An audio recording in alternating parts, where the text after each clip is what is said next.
আমরা খবর পাই, আগুনের খবর পাই 5:37-এ, 5:45 আমরা এখানে এসে পৌঁছেছি। তারপর থেকে আমরা একে একে প্রায় 20টা ইউনিট কাজ করছি। এই বিল্ডিং এ বর্তমান অবস্থা, আমরা আগুন নিয়ন্ত্রণ দিয়েছি 5:03-এ। তবে এখানে অনেক কথা রয়েছে। এই বিল্ডিং এর যে এখানে একটা বিল্ডিং বললে ভুল হবে, এখানে টোটাল 7টা বিল্ডিং। এটা ইউ শেপের বিল্ডিং। জাবালে নূর থেকে শুরু করে ওই আপনার দক্ষিণ দিকে, আপনাদের ঠিক জাস্ট উল্টা দিকে আপনারা দেখতে পাচ্ছেন যে এখানে আরো মাঝে আপনার আরো 5টা বিল্ডিং রয়েছে। ছোটখাটো সব মিলিয়ে 7টা বিল্ডিং। এই বিল্ডিং মিক্সড অকুপেন্ট হলেও এটার আরো কিছু বৈশিষ্ট্য রয়েছে, যে বেসমেন্ট আবার একই জায়গায়, এবং বিল্ডিং এর প্রতিটা জায়গায় আপনার জুট এবং গার্মেন্টস এর অ্যাক্সেসরিজ দিয়ে পুরা বোঝাই করা, প্রতিটা ছোট বড় শাটার দিয়ে ক্লোজ করা, ক্রসেবল গেট দিয়ে ক্লোজ করা, যার কারণে আমাদের এত সময় লাগছে। এখানে আপনার বিল্ডিংটা অবশ্যই ঝুঁকিপূর্ণ। বিল্ডিং এ আপনার যেহেতু এখানে ভেন্টিলেশন একেবারেই কম, ভেন্টিলেশন নাই বললেই চলে, যার কারণে আমাদের ফায়ার ফাইটাররা অনেক ঝুঁকির মধ্যে দিয়ে ধাপে ধাপে কাজ করছে। এই কাজের জন্য তাদেরকে অনেক ঝুঁকি নিতে হচ্ছে, এবং আপনারা জেনে থাকবেন যে অনেক ব্যাকড্রাফট হচ্ছে। অনেকে ভয়তে বলছে যে কোনো সিলিন্ডার বিস্ফোরণ কিনা, আসলে এটা ব্যাকড্রাফট হচ্ছে বিভিন্ন জায়গায়, বিকজ টোটাল এরিয়াটা ভেন্টিলেশনটা খুবই কম, যার কারণে আমাদের ব্রিদিং ব্যতীত, মানে আমাদের বিয়ে টেন্ডার, বিয়ে অ্যাপারেটাস পরা ছাড়া আমরা একেবারে ভিতরে প্রবেশ করতে পারছি না। অতিরিক্ত কালো ধোঁয়া, কারণ গার্মেন্টস এর অ্যাক্সেসরিজ গুলো পুড়ে যে এটা কালো ধোঁয়া সৃষ্টি করছে, এবং জুটের যেই গাইড গুলো তোলা হচ্ছে তখনই আবার আগুন ধপ করে জ্বলে উঠতেছে, যার কারণে আগুনটা আমাদের নিয়ন্ত্রণ দিতে প্রায় 11.5 ঘন্টা লেগেছে। তবে আমাদের এই আগুনটা নির্বাপনে আমাদের অনেক সময় লাগবে। আশা করছি যে আমরা তাড়াতাড়ি, মানে আগামীকাল পর্যন্ত লাগবে, কারণ এই মালামালগুলো ওই জায়গা থেকে ধাপে ধাপে বের করা হচ্ছে। আপনারা দেখতে পাচ্ছেন, এটা বের করা হলেই আস্তে আস্তে আগুনের সোর্স গুলো কমতে থাকবে, কারণ এখানে কয়েকশো ছোট বড় আলাদা শাটার রয়েছে, যে শাটার গুলো কাটার দিয়ে কেটে কেটে ওপেন করে আমাদের কাজ করতে হচ্ছে। যখনই শাটারটা খোলা হচ্ছে তখনই কালো ধোঁয়া আসছে। সুতরাং এই যে ফ্লেম এবং কালো ধোঁয়া, এটার কারণে আমাদের প্রচুর বেগ পেতে হচ্ছে, এবং পুরা এরিয়াটাই কালো ধোঁয়ায় আচ্ছন্ন, এবং বেসমেন্ট, গ্রাউন্ড ফ্লোর, দোতলা, মাঝে মাঝে 3তলা পর্যন্ত এই কালো ধোঁয়ায় আচ্ছন্ন হয়ে গিয়েছে। তা আমাদের হয়তো আপনারা বিভিন্ন জায়গায় কালো ধোঁয়া দেখবেন, তাতে ভয় পাওয়ার কিছু নেই, কিন্তু আমরা এটুকু বলতে পারি আগুনটা আমরা নিয়ন্ত্রণে আনতে পেরেছি। আশা করছি আর বড় কোনো দুর্যোগ ঘটবে না। তবে এইটার নির্বাপন প্রক্রিয়া অনেকটাই কষ্টসাধ্য, সময় লাগবে। আর এখন পর্যন্ত আমরা কোনো হতাহতের কেউ কোনো খবর দেয়নি আমাদেরকে, আমরা পাইনি। তবে আমাদের ফায়ার ফাইটাররা আপনারা দেখে থাকবেন, অনেকেই মানে বারবার আমরা চেঞ্জ করছি, এবং এটা সময় লাগছে।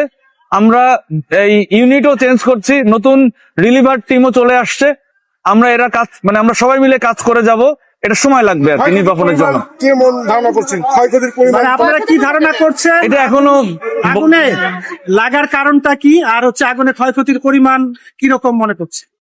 আগুন লাগার বিষয়টি এখনো আসলে এটা মানে খোঁজ নিতে হবে, কারণ বিভিন্ন জন বিভিন্ন কথা বলছেন। আমাদের আগুনটা নির্বাপন আমাদের প্রথম প্রায়োরিটি, যেহেতু নিয়ন্ত্রণ হয়েছে। আগুন নির্বাপনের পরে আমরা এটা আমরা তদন্ত করে তারপরে বলতে পারবো। ভবনের সার্বিক পরিস্থিতি কি এখন, ঝুঁকি কতটুকু রয়েছে?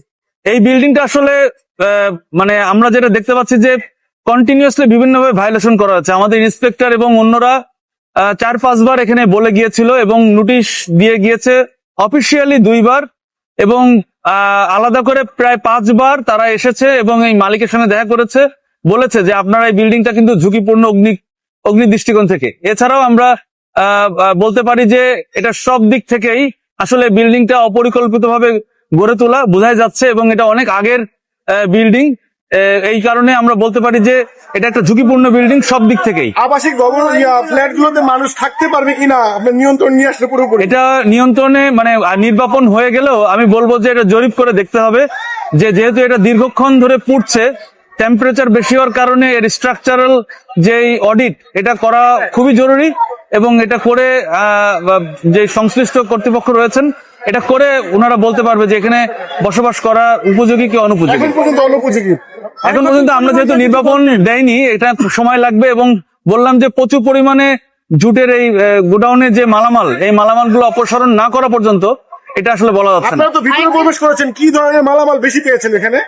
বললাম জুট, মানে গাইড এবং গার্মেন্টস এর অ্যাক্সেসরিজ এবং কাপড়, প্রচুর পরিমাণে কাপড়। মোট কতটি ইউনিট আপনাদের শেষ পর্যন্ত কাজ করেছে? এখনো 20টা ইউনিটই কাজ করছে, তবে আমাদের পানির স্বল্পতার কারণে এবং ব্রিদিং যে ইউনিটগুলি আপনারা দেখে থাকবেন, এটা আসলে আসার কারণে 20টা হয়েছে। আদারওয়াইজ এখানে আপনার 12 থেকে 14টা ইউনিট কাজ করেছে, যেটা আপনার সবসময় লাগে, কিন্তু এখানে ব্রিদিং ইউনিট মানে আমাদের বিএ টেন্ডার এইগুলো বেশি আসার কারণে এটা 20টা হয়েছে। আচ্ছা, একটু প্রতিটা আপনি যদি এই বলতেন, সেকশনটা অনেক একটা ব্যবসায়ীরা নিশ্চিত বলছেন করেন, কারণ তাদের- দেখলাম যে আমরা এখনো কালো ধোঁয়া বের হচ্ছে। আপনি যেটা বললেন যে আগুন পুরোপুরি নিয়ন্ত্রণে এসেছে, কিন্তু এখনো কালো ধোঁয়ার যে বিষয়টা, কিন্তু আমরা দেখলাম যে যাদের দোকান তারা ভেতরে গিয়ে নিজেদের মালামাল নিজেরা আনছে। তো এই জায়গাটা আসলে কতটা হচ্ছে তাদের জন্য ঝুঁকিপূর্ণ, একটু যদি বলতেন, এবং তাদের উদ্দেশ্যে কিছু বলবেন। ঝুঁকি অবশ্যই রয়েছে, কারণ এই যে ভিতরে যাচ্ছে আসলে কেউ হঠাৎ ফিরে নাও আসতে পারে, হয়তো অজ্ঞান হয়ে পড়ে যেতে পারে।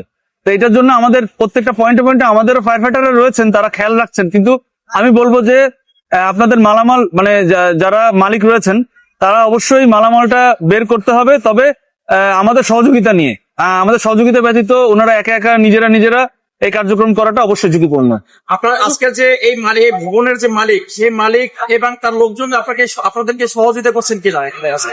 আমরা ভবনের মালিককে পাইনি, আমাদের ইন্সপেক্টর সবসময় চেষ্টা করে যাচ্ছেন, তবে এখানে ওই ওনার ম্যানেজারের সাথে কথা বলেছেন মোবাইল ফোনে, তার মাধ্যমে আমরা জানতে পেরেছি মানে এখানে মালিক বিভিন্ন তথ্য আমরা নিতে পেরেছি।